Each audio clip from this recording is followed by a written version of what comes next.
Leith, nobody says security audits are running perfectly. They're not working so great. Some might say they're broken. Security audits are broken, and really the way I think about it is they're broken in three areas. The biggest is there's way too many of them. Mm-hmm. There's a lot of overlap between all of them, and it's really hard to know which one you have to comply with. Second reason, wildly inefficient. Security audits take forever to get through for the organization being audited and the actual auditor. And third, and maybe the most important, the way auditors capture evidence today is broken. They rely on manual screenshots. They rely on evidence that really looks at a small period of time that's actually being audited, and it just doesn't work. Where have you seen sort of the greatest gains in improving the audit process? More recently, at least, there's been a ton of companies that are really trying to improve the actual audit prep process. So anything from figuring out where your gaps are and really trying to build an information security program.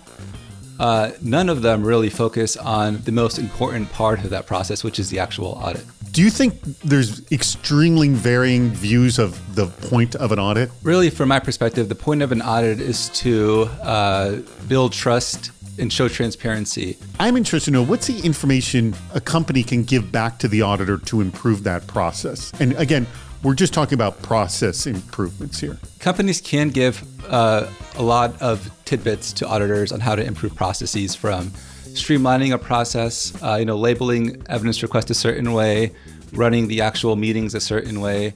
But the reality is all of those tidbits are ways to improve a manual process. It's not a way to innovate in the actual space on how these things get done. Let's talk about, and give us just a couple little bit of tastes of what ways we can look at, rather than fixing a manual process, but really revolutionize the process. Any ideas?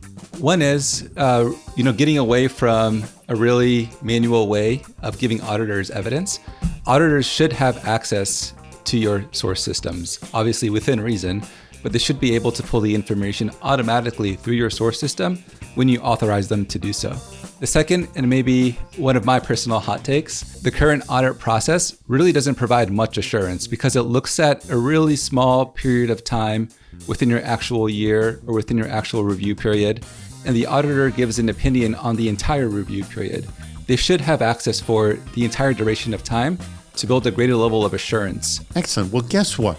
For those of you interested in learning how to improve your audit process in a more revolutionized way, rather than putting Band-Aids on a manual process, you need to join us this Friday. That'd be January 19th, 2024 for Hacking the Audit Process. Here's all the information you need to know.